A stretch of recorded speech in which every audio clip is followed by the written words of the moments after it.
Et bonjour à tous, petite vidéo pour parler hameçon aujourd'hui, et notamment hameçon jig, euh, hameçon qui est quand même très utilisé pour la pêche en nymphe, notamment sur les pêches en nymphe lourdes. Il faut se rappeler d'abord à quoi est utile un hameçon jig, c'est pour pêcher proche du fond, parce que la pointe de l'hameçon étant en l'air et que le poisson va baisser la tête pour se saisir de la mouche, il va se retrouver face au piquant de l'hameçon et du coup va se piquer plus facilement que sur un hameçon droit.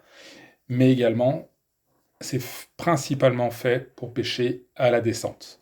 Donc on va poser légèrement en amont de nous, la mouche va se mettre en place face à nous, et là, elle va commencer à pêcher jusqu'à 3 quarts aval, et c'est là que l'utilisation d'un hameçon jig prend tout son sens.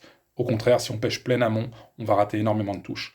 Du coup, c'est vraiment fait pour pêcher 3 quarts et en descendant, où là il est vraiment ultra efficace.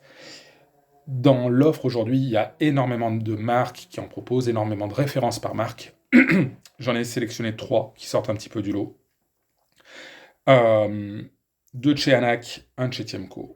Donc le Tiemco, ça va être le 403 BLJ. Et chez Anak, on va avoir le 450 et le 470.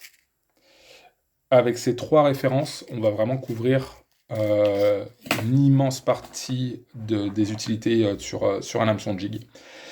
D'ailleurs, bien souvent, on va pouvoir substituer le 403 BLJ au 470 parce que le rapport longueur de hampe, forme de hampe et longueur de pointe, il va être quasiment équivalent.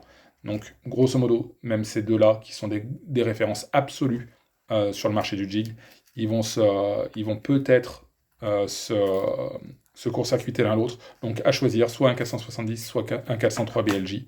Et la deuxième référence, donc le 450, qui est beaucoup plus ramassé, une ouverture beaucoup plus grande, et on va dire que le 450 est fait pour faire des mouches assez ramassées, assez volumineuses, alors que le 403 ou le 470 sont faits pour faire des mouches un petit peu plus longues, des mouches un peu plus fines, sachant que sur un hameçon jig, l'idéal c'est quand même de monter des mouches volumineuses.